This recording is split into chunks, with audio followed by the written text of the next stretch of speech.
Western allies to discuss Ukraine aid, no respite in battle for Donbass, Zelensky says. Ukraine's calls for more advanced Western air defense systems and tanks, which have intensified after a strike on a Dnipro apartment building killed at least 40 people, will be front and center this week as top U.S. officials and allies meet in Europe to discuss support for Ukrainian forces.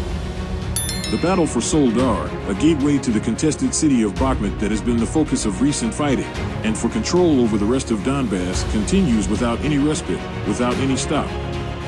Ukrainian President Volodymyr Zelensky said in his nightly address, Russia claims to have seized the eastern salt mining town of Soledar, but Ukraine's 46th Air Assault Brigade said Ukrainian soldiers are still fighting there.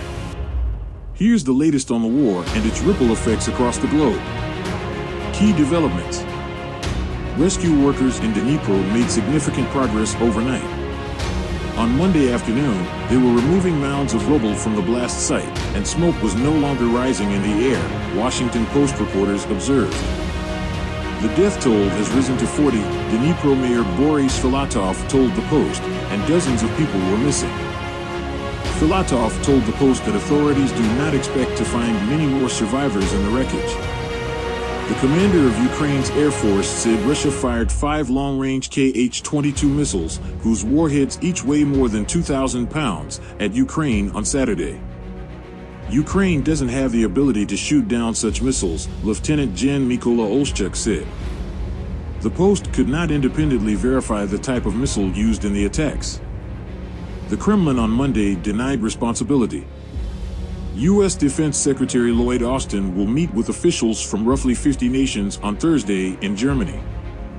We are focused on doing everything we can to help make sure that the Ukrainians have the capabilities that they need to be successful in their efforts to defend their sovereign territory, Austin said last week. NATO chiefs of defense will also gather in Brussels to talk about the war in Ukraine, among other issues. German Defense Minister Christine Lambert resigned after missteps sparked a debate about her ability to lead Germany's response to the war in Ukraine. Criticism of her handling of the ministry during the crisis mounted after a New Year's Eve video message that was slammed for being tone deaf and revelations that she took her son on a government helicopter. In a statement, Lambert blamed the media focus on my person. President Recep Tayyip Erdogan expressed Turkey's readiness to mediate between Russia and Ukraine, according to a statement about his Monday phone call with Russian President Vladimir Putin. The NATO country has walked a fine line during the war, attempting to maintain its close relationship with Ukraine while relying on Russian natural gas and imports. Battleground updates. Ukraine's military almost certainly maintained positions in Soledar as of Sunday, Britain's defense ministry said.